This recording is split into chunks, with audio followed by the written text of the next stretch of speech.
안녕하세요. 오늘 우리 함께 살펴볼 말씀은 예레미야 2장 1절에서 19절 말씀입니다. 오늘 말씀에서 드디어 본격적인 예레미야의 사역이 시작됩니다. 그의 첫 번째 사역은 역시 이스라엘의 죄를 알리고 또 그들이 받을 심판에 대해 경고하는 것입니다. 그런데 오늘 말씀에는 특징이 하나 있습니다. 본문을 잘 살펴보면 마치 법정에서 이스라엘이 피고가 되고 그들에게 유죄 판결이 내려지는 그림이 나타나고 있습니다. 이것은 9절에 나오는 단어를 통해 알 수 있는데요. 9절 말씀을 보시면 이렇게 말하죠. 그러므로 내가 다시 싸우고 너희 자손들과도 싸우리라. 여호와의 말씀이니라. 여기서 싸우다라는 말이 2번 반복되고 있습니다. 이 단어는 히브리어로 리브라는 단어인데요. 이 단어의 뜻은 무엇일까요? 법정 다툼을 의미합니다. 하나님은 이스라엘이 대를 이어 행하고 있는 불법적인 행위들, 즉 우상 숭배의 죄를 법적으로 책임을 물으겠다. 이제 경고하고 계신 겁니다. 그런데 한편으로 이렇게 엄중한 법적인 판결이 내려지는 상황 속에서 오늘 2절을 보면 뭔가 어울리지 않는 말씀도 하나님은 하셨습니다. 신혼 때의 사랑을 기억하노니 라든지 청년의 때의 인애를 기억하노니 라는 식으로 하나님은 뭔가 아련한 기억과 회상을 하는 듯한 말씀을 남기셨죠.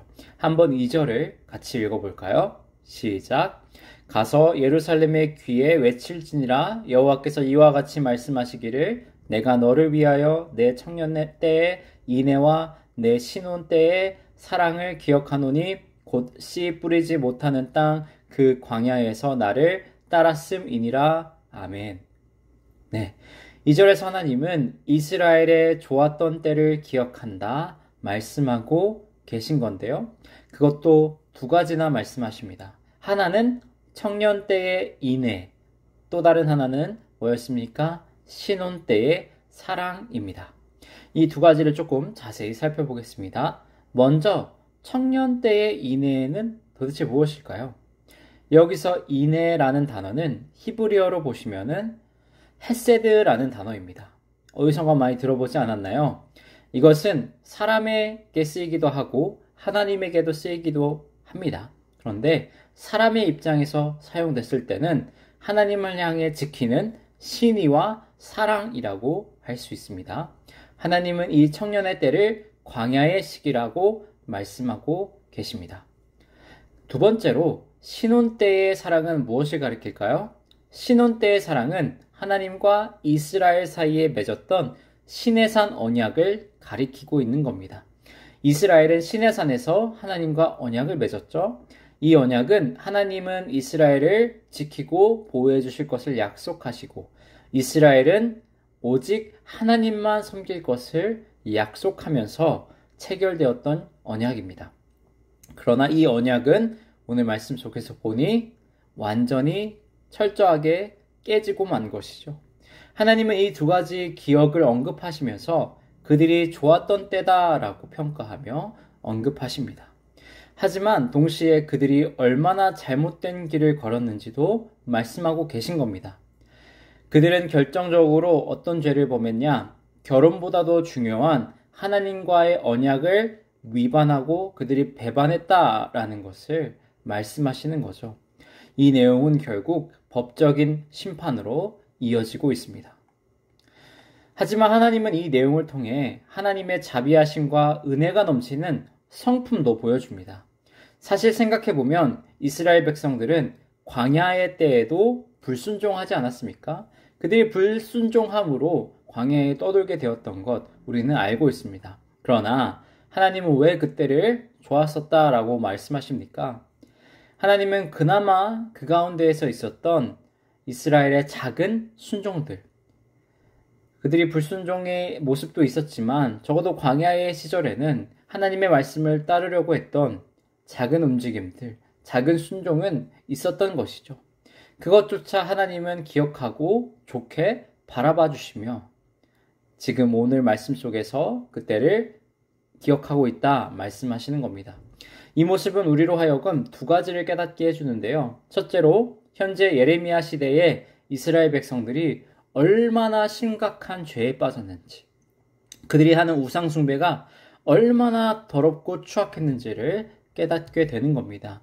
하나님께서 차라리 광야의 시기를 내가 그리워한다, 기억한다 라고 말씀하실 정도로 이스라엘 백성들은 하나님을 버리되 완전히 버렸습니다. 하나님께서는 얼마나 황당하셨는지 10절, 11절에서 이렇게 말씀하시죠. 너희는 기띔 섬들에 가서 보아 게달에도 사람을 보내 이같이 일이 있었는지를 자세히 살펴보라. 어느 나라가 그들의 신들을 신하는 것과 바꾼 일이 있느냐. 그러나 나의 백성은 그의 영광을 무익한 것과 바꾸었도다. 네, 여기서 하나님이 말씀하시는 기띔 섬과 게달이라는 지역이 나오죠. 기띔 섬은 이스라엘을 기준으로 서쪽에 있는 섬나라들을 가리킵니다. 그리고 게달은 이스라엘을 기준으로 동쪽에 많이 있던 유목민 민족들입니다. 즉 하나님은 좌우를 다 살펴봐라. 그 어떤 나라가 심지어 가짜 신을 섬기면서 이렇게 쉽게 신을 버리는 경우가 있느냐? 그런 경우는 없다 말씀하시는 거죠. 그런데 심지어 정말 살아계시고 역사하시는 하나님을 믿는 너희가 이렇게 하나님을 쉽게 저버리느냐? 너희 죄가 얼마나 심각한지 깨달아라 라고 말씀하고 계신 겁니다. 그런 동시에 우리가 두 번째로 깨달을 수 있는 것은 하나님의 은혜롭고 자비 넘치는 성품입니다. 하나님은 우리가 회개할 때 우리의 죄를 기억하지 않으신다 약속하십니다. 예수 그리스도 능력 안에서 우리를 의롭다 선포하시겠다 약속하셨습니다. 그러므로 하나님은 은혜를 베푸시는 분이며 은혜 베푸시기를 기뻐하는 분임을 우리가 알아야 합니다. 심지어 하나님은 작은 순종도 끝까지 기억해 주시며 그것을 통해 우리를 좋게 여겨주시는 분입니다. 마지막까지 우리의 회개를 바라시는 분이죠. 오늘 말씀 2절에서 나온 기억하노니라는 단어는 자카르라는 히브리어 단어입니다. 이 단어는 어느 날 갑자기 떠올리는 기억을 말하는 것이 아닙니다. 평생토록 마음에 두고 기억한다라는 의미입니다. 하나님은 우리의 죄를 쉽게 잊으며 우리의 작은 순종은 평생토록 마음에 기억하기 기뻐하시는 하나님이다. 이런 하나님이라는 것을 우리에게 알려주고 있는 것이죠. 이러한 하나님께서 이제 이스라엘에게 분노하시고 법적인 책임을 묻고 계십니다. 이토록 사랑이 넘치는 하나님이 이토록 분노하시는 것을 우리가 보게 되는 것이죠. 하나님의 마음은 어땠을까요? 찢어지게 아프고 슬픔으로 가득했을 것입니다. 우리는 하나님의 마음에 초점을 두어야 합니다. 심판당하는 이스라엘을 보며 너무한 것 아니야? 불쌍하게 여겨지는 사람이 있을 수도 있습니다. 우리는 사람이다 보니 사람에게 동조합니다. 그러나 하나님은 그들의 죄를 분명하게 경고했습니다. 선포합니다. 여기서 우리는 하나님이 어떠한 분인지를 반드시 기억해야 합니다. 하나님이 어떠한 분인지 정확히 안다면 이스라엘의 죄가 얼마나 심각한 건지도 우리는 알 수 있는 것이죠. 이스라엘의 죄는 무엇이었습니까? 끝까지 하나님을 찾지 않으며 하나님의 마음을 전혀 살피지 않고 자기 마음대로 산 죄입니다. 그들이 하나님을 정말로 알았고 그분을 만났다면 이러한 선택을 하지 않았을 것입니다. 그러므로 우리는 하나님을 가까이 하고 하나님이 어떠한 분인지 하나님 어떤 마음으로 우리를 바라보고 계신지 더욱 관심을 두어야겠습니다.